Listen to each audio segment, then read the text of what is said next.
Ethan was 33 when he first met Kristen. At first, he felt sorry for her. She was a delicate, fragile girl who looked unwell, and he was drawn to her out of a desire to help. But as they spent more time talking and texting, he realized that what he felt wasn't just pity, it was love. Ethan, a man in the military, was often away, so their connection was mostly through social media. Kristen, who worked as a social worker caring for the elderly, and Ethan would catch up almost every evening via video calls, sharing little bits of their day, thoughts, and sometimes playful moments. "I'll come kiss you soon," Ethan promised one evening. Having not seen Kristen in 3 months, he missed her terribly. "I can't wait," she smiled, and that smile lit up Ethan's heart. When Ethan finally arrived, his love for her was overwhelming, and he knew he wanted to marry her. He made plans to surprise Kristen with a lovely dinner at his home. At the end of the evening, with the soft glow of candlelight around them, he slipped a ring onto her finger, without a second's hesitation. She said yes, so quickly that it almost felt like she agreed before the ring was fully out of his pocket. They had a small, humble wedding, and then Ethan moved his new wife into his apartment. However, soon after, he had to leave again for work. Kristen, now alone, found herself yearning for his physical presence. The phone calls and online chats weren't enough to fill the void. One day, a friend invited her to a social game, promising a fun night and good company. Kristen was happy to join.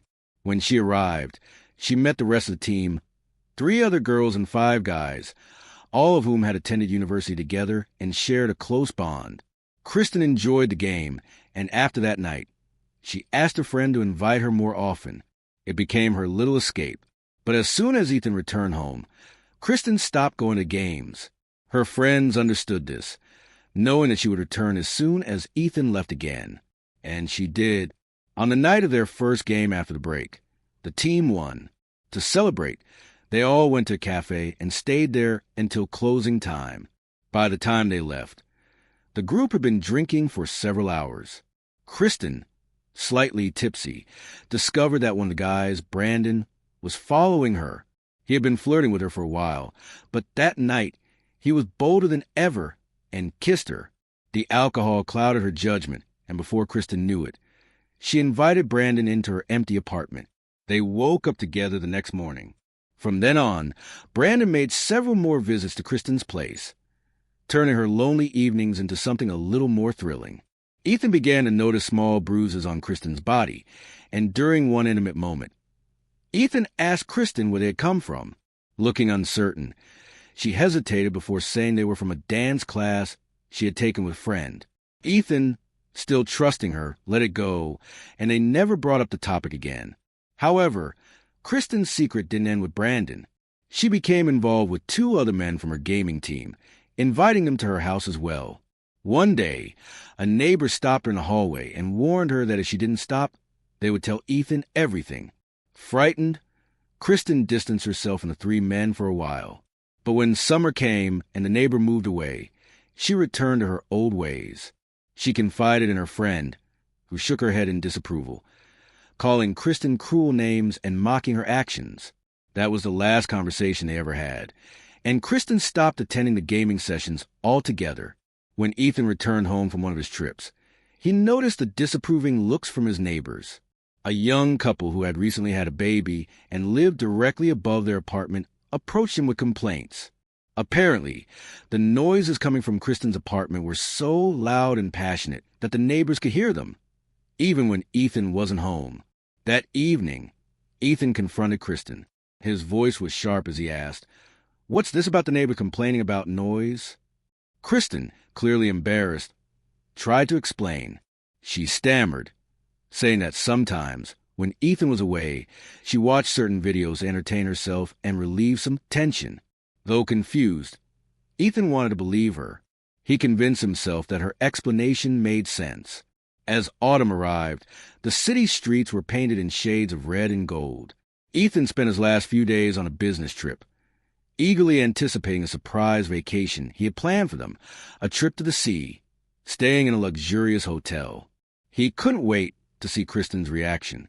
However, when he arrived home, stepping out of the taxi near his house, something felt off. He ran into Gregory, a neighbor who had previously warned Kristen about her actions. Gregory's expression was serious. Unlike his usual friendly demeanor, he greeted Ethan stiffly and asked if they could talk. After a brief exchange about their lives and families, Gregory said something that made Ethan's stomach drop. "You know your wife doesn't waste her time. Men visit her. I counted 3. Ethan froze. His heart skipped a beat, his pulse quickened, and cold sweat broke out on his back. He stared at Gregory, hoping it was a joke, some ridiculous misunderstanding. But the old man's serious expression left no room for doubt. The words hung in the air as Ethan's mind raced. He managed to thank his neighbor, but deep inside he knew his world had just changed forever as Gregory walked away. He shouted after Ethan, "Behave like a man," before disappearing into the night. Ethan stood there, frozen. His world spun as the pieces of the puzzle fell into place. The bruises on Kristen's body, the moans the neighbors had complained about. Everything made sense now. The truth had been right in front of him all along, but he had either ignored it or refused to see it. Kristen should have been home by now. From the train station, Ethan called her, hoping to hear her voice. She answered with a bright smile and a warm hug, but the moment she saw the tension in his eyes, her smile faded. "What happened?" she asked softly. Ethan fixed his gaze on her, unblinking. In that moment, it was as if a veil had been lifted. The woman he had loved now seemed like a stranger. She looked the same, but something about her felt different, unsettling. Even the sweet scent he once adored now felt unfamiliar, foreign, as if it no longer belonged to her. "I saw Gregory," Ethan said in a cold, emotionless voice.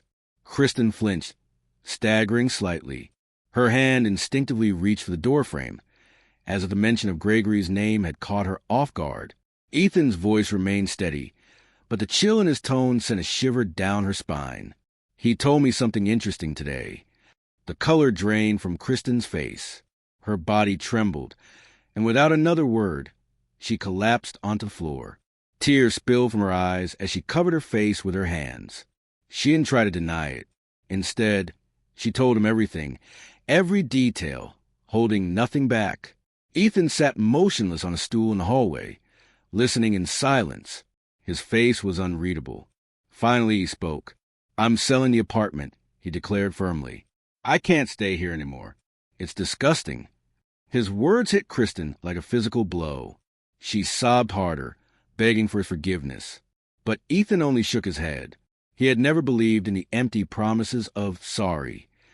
The next day, Ethan listed the apartment for sale, deliberately lowering the price to get rid of it quickly. The deal went through fast, and soon he was finalizing the divorce papers and packing up his things. His vacation, which was supposed to be a time of relaxation, was consumed by paperwork and the transition. Kristen, now alone, had no choice but to return to her mother's small town. She couldn't even afford to rent a place of her own. Her mother, devastated by the truth, cried for days. Then came the final blow. Brandon, one of the men Kristen had been involved with, confessed that he and the others had made a game out of her. They had placed bets on who could seduce her first. Kristen was horrified. She had sincerely believed they cared about her, that their relationships were real, not just some cruel competition. The truth cut deeper than she ever imagined.